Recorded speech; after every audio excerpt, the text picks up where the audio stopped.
한국이 일본을 모방하는 나라라고. 일본의 한 마케팅 회사에 다니는 스즈키는 부모님에게 한국은 일본을 모방한 나라라고 배우고 자랐는데요. 그런 그녀가 한국 문화에 푹 빠져버렸다고 합니다. 그 이유가 무엇인지 오늘의 사연 들어보겠습니다. 저는 일본 도쿄에 살고 있어요. 제 이름은 스즈키이고 25살이에요.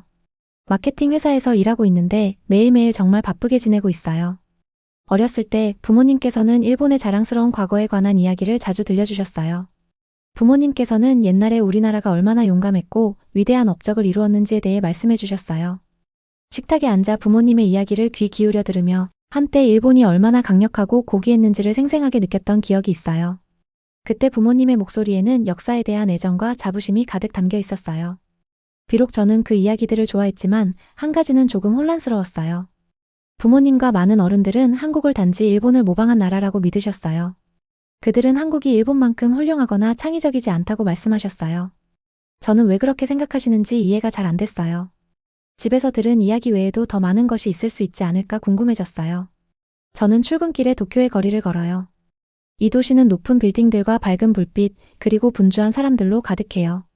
걸으면서 저는 다양한 간판과 가게들, 심지어 새로운 영화와 음악 광고도 많이 보게 돼요. 특히 많은 젊은 사람들이 한국 드라마와 케이팝에 대해 흥미로운 이야기를 나누는 것을 종종 듣게 돼요. 처음에는 가족의 사고방식에 익숙해져 있었기 때문에 크게 신경 쓰지 않았어요. 제 가족은 한국을 단지 일본의 복제품이라고 생각하도록 가르쳐왔거든요. 하지만 마음속 깊은 곳에서는 작은 호기심이 생겼어요. 한국에는 내가 아직 보지 못한 뭔가 흥미로운 것이 있을 수도 있지 않을까? 라고 스스로에게 물었어요. 아직 젊고 세상을 배우는 중이었지만 부모님의 생각이 유일한 진실이 아니라는 걸 알고 있었어요. 저는 직접 한국이 어떤 매력을 가지고 있는지 알아보고 싶었어요. 언어, 예술, 그리고 사람들의 감정을 표현하는 방식 속에 어떤 아름다움이 있을지 상상해봤어요. 가족의 강한 믿음 때문에 여정이 힘들 수도 있다는 걸 알면서도 저는 직접 경험하고 배우는 것이 필요하다고 생각했어요. 이 큰 도시에서 내딛는 한 걸음 한 걸음이 세상에 수많은 놀라움이 있다는 것을 일깨워 주었고 어쩌면 제가 새로운 시각을 찾을 수 있을지도 모른다는 희망을 주었어요. 그런데 어느 날 긴 하루를 마치고 친구들과 함께 집으로 걸어가고 있었어요. 해가 지기 시작하며 하늘은 부드러운 색으로 물들었고 거리는 수다와 웃음소리로 가득했어요. 그러다 친구 중 한 명이 한국 드라마에 대해 이야기하기 시작했어요. 그 친구의 눈은 반짝이며 등장인물들과 그들이 감정을 표현하는 아름다운 방식에 대해 설명했어요. 처음에는 별로 흥미가 없었어요. 어릴 때부터 한국은 일본을 모방한 나라이고 창의력이나 깊이가 부족하다는 말을 들으며 자랐거든요. 그런데 친구의 말투에서 뭔가 달라서 잠시 멈춰 서서 생각했어요. 집에서 배운 단순한 생각 너머에 한국에 대해 더 많은 것이 있을지 궁금해졌어요. 그날 저녁 친구가 말한 한국 드라마를 온라인에서 검색해 보았어요. 웹사이트에는 웃고 있는 배우들, 화려한 의상들, 그리고 감동이 가득한 장면들이 가득했어요.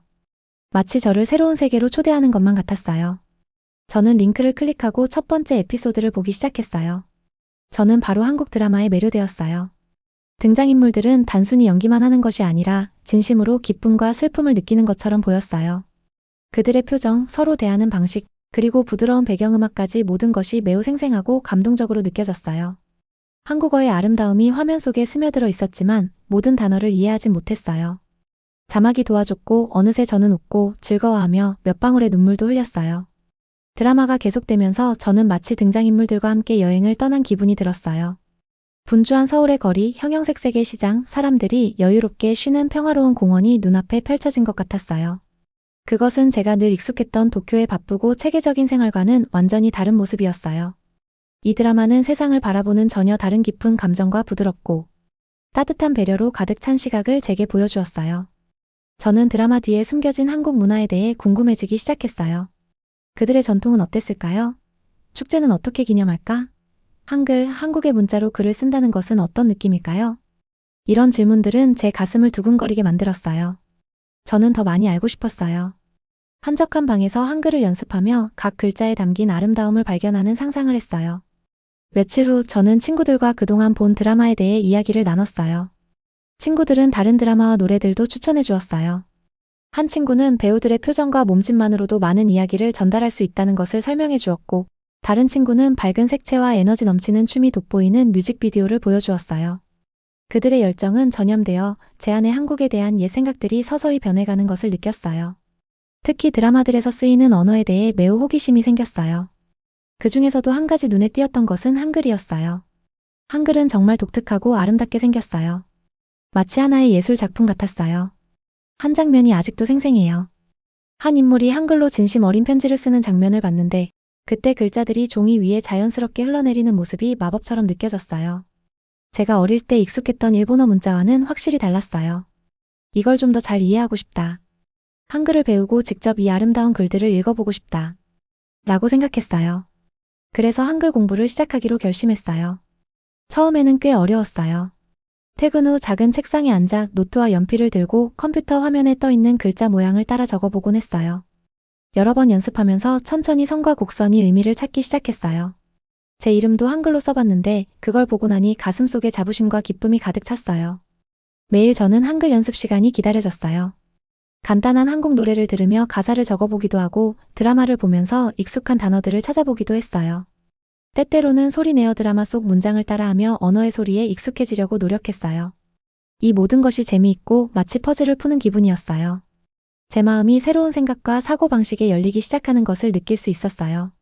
직장 친구들에게도 한국 문화에 대해서 말해주게 되었어요. 한글의 아름다움과 드라마 속 인물들이 감정을 그렇게 부드럽게 표현하는 모습에 대해 이야기했어요. 친구들도 호기심을 보였고 곧 우리는 한국 문화에 대해 더 많은 이야기를 나누게 되었어요. 서로의 생각을 공유하며 드라마 속의 색감, 감정 그리고 모두가 춤추고 싶게 만드는 중독성 있는 음악에 대해 이야기했어요. 우리의 대화는 점점 활기차고 흥미로워졌어요.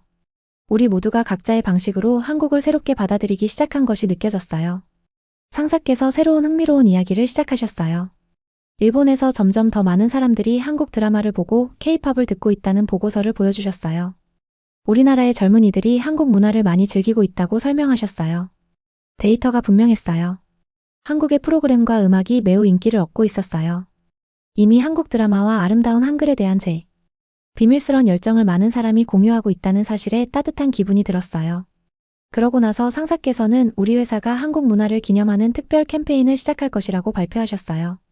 이 캠페인은 한국 예술, 음악, 영화가 얼마나 창의적이고 혁신적인지를 보여주기 위한 것이었어요. 이 프로젝트의 일원이 되어 자부심과 설렘을 느꼈어요. 지금까지 제가 발견한 한국에 관한 모든 것을 모두에게 보여줄 기회라고 생각했어요. 한국은 단순히 일본의 복제품이 아니라 고유의 스타일과 깊은 감정을 지닌 나라라는 것을 모두가 알아줬으면 했어요. 회의가 끝난 후 저는 이 프로젝트를 이끌어가는 역할로 선택되었어요. 상사께서 하루카, 한국 문화에 대한 당신의 열정과 신선한 아이디어가 이 캠페인에 매우 중요할 거예요. 라고 말씀하셨어요. 그 말을 듣고 긴장되면서도 행복한 기분이 들었어요. 그동안 제가 배운 아름다운 한글, 감동적인 드라마, 그리고 지금까지 알지 못했던 현대적인 한국의 아이디어들이 머릿속을 스쳐 지나갔어요. 며칠 동안 저는 팀과 함께 열심히 기획하고 작업했어요. 한국 문화의 매력을 어떻게 보여줄지에 대해 여러 가지 아이디어를 논의했어요. 인기 드라마의 장면, 분주한 서울의 거리 사진, 그리고 간단한 한글 수업도 포함하자는 제안을 했어요. 동료들은 귀 기울여 주시고 서로의 생각을 공유했어요. 모두가 새로운 것을 시도하려는 창의적이고 다정한 분위기 속에서 진행되었어요. 그러던 중 가장 신나는 순간이 찾아왔어요.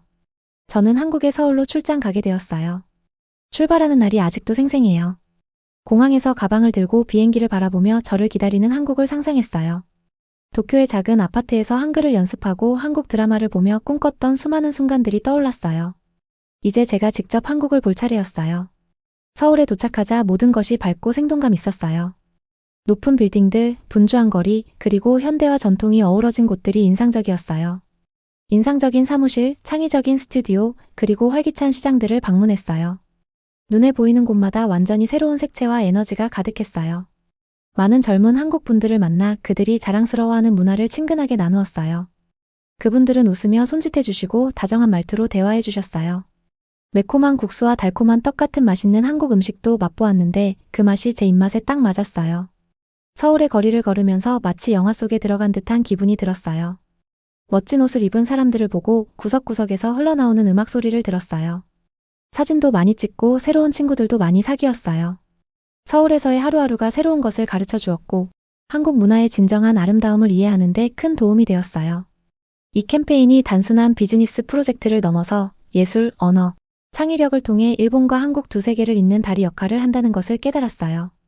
출장을 마치고 돌아올 때쯤 저는 많이 성장한 자신을 느꼈어요. 변화가 얼마나 신나는 것인지, 새로운 것을 시도하는 것이 언제나 좋은 아이디어라는 것을 배웠어요. 캠페인 작업 덕분에 한국 문화에 더 가까워졌고, 서로 다른 점을 공유하는 것이 우리 모두를 정신적으로 풍요롭게 해준다는 확신이 생겼어요. 도쿄로 돌아온 후 앞으로 맡게 될 모든 프로젝트에서 한국 문화의 아름다움을 전파하겠다는 새로운 열정을 품고 있었어요. 서울에서 돌아온 후 제 일이 재미있는 프로젝트들로 계속 커졌어요. 어느 날 상사께서 중요한 분을 인터뷰하게 될 거라고 말씀하셨어요. 그분은 노부오 야마모토 씨라고 하시는데 87세이셨어요. 야마모토 씨는 나고야에 살고 계셨고 제2차 세계대전 이후와 한국 전쟁 때의 기억 등 오랜 세월의 추억이 많으셨어요. 저는 그분을 만나는 것이 긴장되면서도 동시에 기대되었어요. 그의 이야기가 무엇일지 그리고 그분이 한국을 어떻게 보실지 궁금했어요. 밝은 아침 저는 나고야에 있는 야마모토 씨의 작고 깔끔한 집에 도착했어요. 그 집은 형형색색의 꽃들과 단정한 화초들로 꾸며진 작은 정원으로 둘러싸여 있었어요. 문을 두드리자 친절한 눈빛과 다정한 미소를 지닌 연세 지긋한 분이 맞아주셨어요. 어서 오세요. 라고 따뜻하게 인사하셨는데 그 목소리는 부드럽고 미소 덕분에 금방 편안해졌어요. 저는 인터뷰를 시작하며 과거의 추억에 대해 여쭤보았어요. 야마모토 씨는 깊은 한숨을 쉬시더니 천천히 말씀을 시작하셨어요. 제2차 세계대전 이후 일본이 열심히 재건하며 다른 이들을 도왔던 시절에 대해 이야기해 주셨어요. 또한 한국 전쟁 때 일본 사람들이 자신을 포함해 한국을 돕는 소식을 들었던 기억도 말씀해 주셨어요. 그 옛날 이야기들이었지만 그 안에는 친절과 희생의 감정이 담겨 있었어요. 저는 기억해요. 야마모토 씨께서 말씀하시길 전쟁으로 인해 모두가 많이 상처받았던 때가 있었어요. 그런데 그런 어려운 시절에도 서로 도우며 살아갔던 순간들이 있었죠. 그의 말은 간결했지만 깊은 의미가 있었어요. 저는 집중해서 들으며 일본과 한국이 과거에 겪었던 고난을 곱씹어 보았어요. 야마모토 씨는 그때 당시 많은 일본 사람들이 한국을 잘 이해하지 못했고 한국이 그렇게 발전하지 않았다고 생각했다고 말씀하셨어요. 하지만 그분은 진실은 훨씬 깊다고 믿으셨어요. 제가 오랜 인생을 살면서 많은 변화를 봤어요. 라고 말씀하시며 오늘날 젊은 일본인들이 한국 드라마와 음악을 사랑하는 모습을 보니까 우리 두 나라가 서로 배워나갈 밝은 미래가 있다고 느껴요. 그 눈빛에는 희망이 반짝였어요. 그의 마음이 열려있고 이해심이 가득함이 느껴졌어요. 대화를 나누던 중 저는 아직도 많은 사람들이 갖고 있는 한국에 대한 옛 생각에 대해 어떻게 느끼시는지 여쭤보았어요. 그러자 저는 옛 믿음을 고집하는 것이 우리를 성장하지 못하게 할 수 있다고 생각해요. 젊었을 때는 들은 대로 받아들였지만 이제는 일본과 한국 모두 아름다운 문화를 가지고 있다는 것을 알게 되었어요. 과거에서 배우는 것도 중요하지만 새로운 생각을 받아들이고 서로 존중하는 것도 필요해요. 라고 답해 주셨어요. 그 말씀을 들으며 저는 큰 감동을 받았어요. 야마모토 씨의 이야기는 연세가 많으신 분도 마음을 바꿀 수 있다는 것을 깨닫게 해주었어요. 그의 메시지는 분명했어요. 옛 편견에 얽매이지 말고 새로운 우정과 서로에게서 배우는 것을 소중히 해야 한다는 것이었어요. 저는 두 나라가 앞으로 함께 협력할 수 있을지 여쭤보았고 그분은 웃으며 네, 저는 그렇게 생각해요. 새로운 세대는 용감하고 열린 마음을 가지고 있죠. 그들은 새로운 시각으로 세상을 바라봐요. 언젠가는 우리 두 나라가 우정과 신뢰의 다리를 놓을 거라고 믿어요.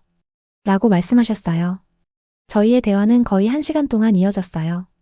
저는 많은 질문을 드렸고 야마모토 씨는 인내심 있게 지혜로운 대답들을 해주셨어요. 그의 한마디 한마디가 친절과 이해의 교훈처럼 느껴졌어요. 그분은 역사란 고통과 실수뿐만 아니라 희망과 변화도 담고 있다는 것을 일깨워 주셨어요. 인터뷰가 끝난 후 저는 야마모토 씨께 진심으로 감사를 표했어요. 집을 나서며 아늑한 거실을 뒤로하고 아주 중요한 것을 배웠다는 생각이 들었어요. 그의 인생 이야기는 옛 생각이 아무리 강해 보여도 변화는 가능하다는 것을 보여주었어요. 저는 직장과 지역사회에서 제 경험을 더 많이 나누겠다는 결심을 하게 되었어요. 저는 도쿄에서의 제 삶이 단순한 일상의 반복이라고 항상 생각했어요. 그런데 이제 모든 것이 달라졌어요. 마치 일본과 한국을 잇는 새로운 다리를 놓고 있는 느낌이에요. 이 다리는 제가 경험한 새로운 일들, 배운 언어, 그리고 여행 중에 쌓은 따뜻한 감정들로 만들어졌어요. 매일 아침 저는 친구, 가족에게 나눌 수 있는 수많은 새로운 이야기들에 대해 기대하며 일어나요. 회사에서는 한국 문화를 기념하는 캠페인이 큰 성공을 거두었어요. 한때는 확신이 없던 동료들이 점점 제 열정을 함께 나누기 시작했어요. 동료들은 한국 드라마, 중독성 있는 K-팝 멜로디, 그리고 서울의 현대적 스타일에 대해 이야기하기 시작했어요. 일본과 한국의 장점을 함께 즐기는 젊은 사람들이 한데 모이는 모습을 보면서 저는 이 변화의 일부가 된 것이 자랑스러웠어요. 이러한 경험들이 오래된 생각의 벽을 허물고 사람들을 더 가깝게 만들어줄 수 있다는 것을 깨달았어요. 저는 가족과도 한국에서 있었던 이야기를 나누었어요. 서울에서 만난 다정한 사람들, 활기찬 거리, 그리고 한국 문화를 배우며 느낀 따뜻한 감정들을 말씀드렸어요. 처음에는 부모님께서 놀라셨어요. 그동안 한국은 단지 일본의 복제품이라는 생각을 고수해 오셨거든요. 그런데 제가 이야기할수록 부모님의 얼굴이 점차 부드러워지는 것을 보았어요. 부모님께서 여러 가지 질문을 하시며 하나하나 경청해 주셨어요. 비록 부모님은 다른 생각을 가지고 자라셨지만 새로운 경험이 생각의 변화를 가져올 수 있다는 것을 이해하게 되셨어요. 여행에서 찍은 사진들을 볼 때마다 한국에서의 여정이 떠올라요. 네온사인이 전통적인 간판과 어우러져 현대적이면서도 고전적인 모습을 만들어 내던 분주한 서울 거리를 걸었던 기억, 활기찬 카페에서 들려오던 웃음소리, 그리고 따뜻하게 맞아주던 현지인들의 인사말이 제 마음에 남아있어요. 이제 저는 미래에 대해 희망을 갖고 있어요. 언젠가는 일본과 한국이 서로를 다르게 보는 것이 아니라 아름다운 전통과 흥미로운 미래를 가진 파트너로 바라볼 수 있게 될 거라고 확신해요. 지금까지 스즈키의 사연이었습니다. 끝까지 시청해주셔서 진심으로 감사드립니다. 여러분들의 구독과 좋아요, 알림 설정은 영상 제작에 큰 힘이 됩니다. 감동오름이었습니다. 감사합니다.